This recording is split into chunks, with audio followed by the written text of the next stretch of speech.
قرآن کے دامن کو تھامنا ہی نجات کی ضمانت ہے۔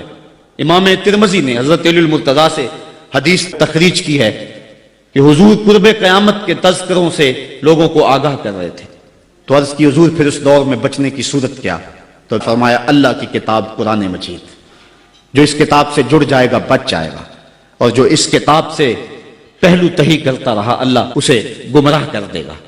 یہ وہ پاکیزہ کتاب ہے جو روشنیوں کا منبع ہے۔ قرآن مجید کے 5 حق ہیں، اس پہ الگ بحث کی جا سکتی ہے، لیکن میں ایک بات آپ کے سامنے رکھنا چاہتا ہوں اور بڑے درد دل کے ساتھ، کہ کیا ہم نے قرآن مجید کے حقوق کو پہچانا؟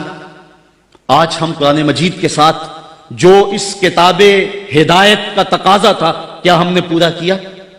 یہ بات درست ہے کہ گھر میں قرآن ہوگا تو برکتیں اتریں گی، اس بات کا بھی کوئی انکار نہیں کرتا۔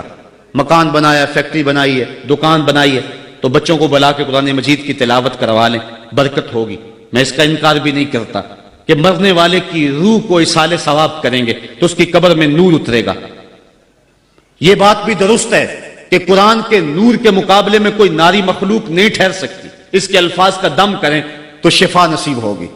لیکن مجھے بتاؤ، کیا قرآن مجید کے نزول کا مقصد یہ تھا؟ آپ کے شہر اقبال میں ہوا، اور اقبال سے پوچھ لیتے ہیں، بڑی خوبصورت بات کر گیا۔ ببندے صوفی و ملا اسیری حیات از حکمت قرآن گیری، با آیاتش ترا کار جزی نیست کہ از یاسین او آساں بمیری۔ وہ کہتا ہے تو جاہل صوفی اور کاہل ملا کے ایسے پھندے میں پھنسا کہ تو نے قرآن سے زندگی تلاش نہیں کی۔ قرآن کی آیتوں سے تجھے صرف اتنا ہی کام رہ گیا کہ جب تیرے بوڑھے کی روح اٹک گئی تو سورہ یاسین لے کے بیٹھ گیا تاکہ اس کی روح آسانی سے نکلے۔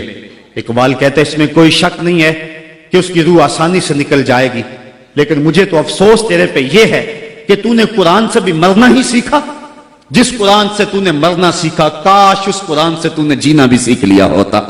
اس کا ایک ایک حرف زندگی بخش ہے، اس کا ایک ایک لفظ نور بانٹتا ہے، حیات آفری ہے اس کی آیتیں، اور یہ کتاب برکت ہی نہیں، کتاب ہدایت بھی ہے۔ یہ کتاب رحمت لوگوں کو زندگیاں دیتی ہے، حیات بخش ہے یہ کتاب۔ اس سے وابستگی اختیار کرنے والا زندگی کا حسن پا جاتا ہے۔ لیکن تو نے اس قرآن سے بھی مرنا ہی سیکھا، اور تو نے اس کو بس اسی مقصد کے لیے قرآن کو پڑھا۔ کاش اس قرآن سے تو نے جینا بھی سیکھ لیا ہوتا اور زندگی کا حسن اس سے کشید کر لیا ہوتا۔ علامہ اقبال علیہ رحمہ کہتے میں بچپن سے ہی قرآن مجید پڑھنے کی عادت رکھتا تھا، آواز بھی بہت اچھی تھی، اور ہمارے گھر کا ماحول ایسا تھا کہ میں قرآن مجید کی تلاوت کبھی بھی ترک نہیں کی تھی۔ ہماری صبح کا آغاز ہی قرآن مجید کی تلاوت سے ہوتا، لیکن آخری عمر جب ہوئی تو گلا خراب ہو گیا، تو قرآن مجید پڑھتے تو تھے لیکن اس طرح لے سے پڑھنا مشکل ہو گیا۔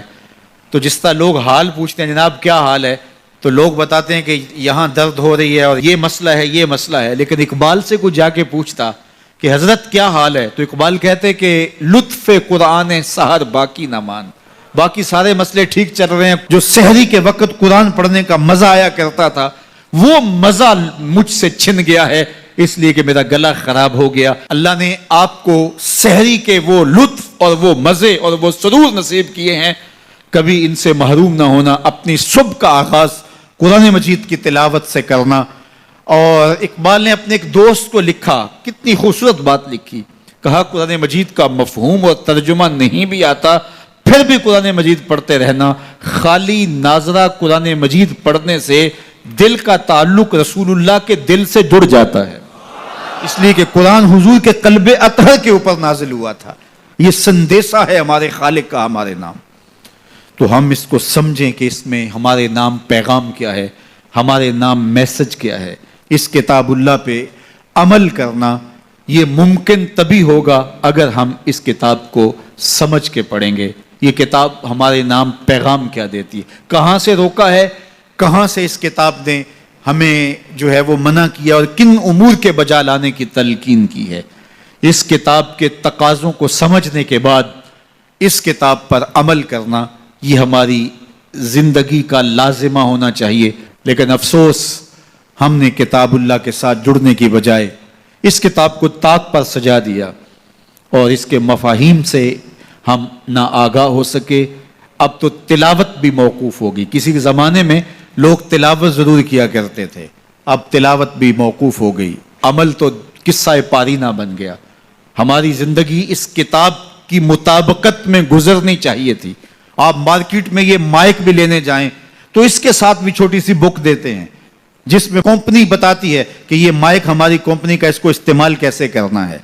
یار آپ جہاں سے جو چیز خریدے تو اس کے ساتھ چھوٹی سی بک ضرور ملتی ہے اور اس کا طریقہ استعمال بتایا جاتا ہے۔ جس خالق نے انسان کو پیدا کیا اس نے ساتھ قرآن بھی دیا ہے، اس کو پڑھتے جاؤ، زندگی گزارتے جاؤ۔ زندگی ٹینشنوں کا مجموعہ نہیں ہوگی، زندگی جو ہے وہ خوبصورت تمہیں دکھائی دے گی، زندگی حسین اور جمیل دکھائی دے گی، اس لیے کہ یہ زندگی قرآن کی مطابقت میں گزرے۔ اور ایک مومن کی زندگی تو قرآن کے بغیر گزرنے ہی نہیں چاہیے۔ گر تو می خواہی مسلمان زیستن، نیست ممکن جز بقرآن زیستن۔ اگر تو مسلمان بن کے جینا چاہتا ہے تو قرآن کے بغیر جی نہیں سکتا ہے، تیری زندگی ہی قرآن ہے۔ آج پوری دنیا کے اوپر مسلمان ذلت اور رسوائی کی زندگی کاٹ رہے ہیں۔ کبھی سوچا کہ یہ کیوں ہے؟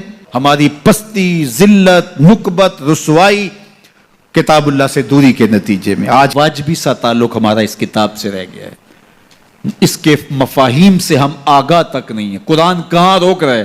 قرآن مجید کی تعلیمات کیا ہیں؟ اس کی تلاوت ہماری زندگی کا جزو لا ینفک ہونا چاہیے تھا۔ اس کی تلاوت کے بغیر زندگی گزرتی نہ۔ یہ کتابیں زندہ ہے، یہ پستیوں سے اٹھا کے اوج ثریا تک پہنچانے والی کتاب ہے۔ یہ کتاب ہماری زندگی میں اجالے بھر دے، روشنیاں بھر دے، لیکن ہم نے اس کتاب کے ساتھ سلوک کیا کیا؟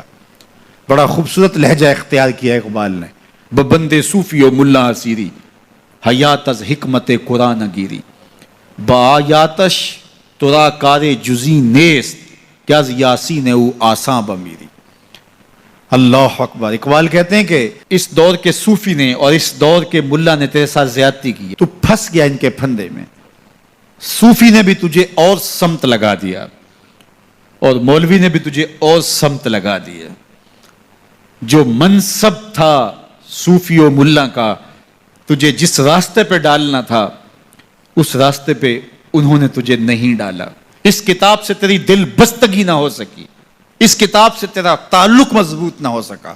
قرآن سے تجھے صرف اتنا سروکار ہے کہ جب تیرے بوڑھے کی روح اٹکی تو سورہ یاسین لے کے بیٹھ گیا کہ میں اس کی تلاوت کروں اور اس کی روح آسانی سے نکل جائے۔ وہ کہتے ہیں اس میں کوئی شک نہیں کہ اس کی روح آسانی سے نکلتی ہے، سورہ یاسین کا مرنے والے کو فائدہ پہنچتا ہے، مجھے اس پہ کوئی اعتراض نہیں ہے، لیکن کہتے ہیں مجھے افسوس اس بات سے ہے کہ اس قرآن سے بھی تو نے مرنا ہی سیکھا، کاش اس قرآن سے جینا سیکھ لیا ہوتا۔ یہ کتاب زندگی ہے، یہ کتاب حیات ہے، یہ مردہ قوموں کو اٹھا کے کہاں سے کہاں لے جاتی ہے، یہ پستیوں سے اٹھا کے بلندیوں تک لے جانے والی کتاب ہے۔ اس امت کے پاس اتنا بڑا نسخہ کیمیا ہو اور وہ درد رسوا ہو رہی ہو تو اس کتاب سے دوری کے نتیجے کے اندر یہ سزا ہمیں کاٹنی پڑ رہی ہے۔ آئیے اس کتاب سے جڑیں۔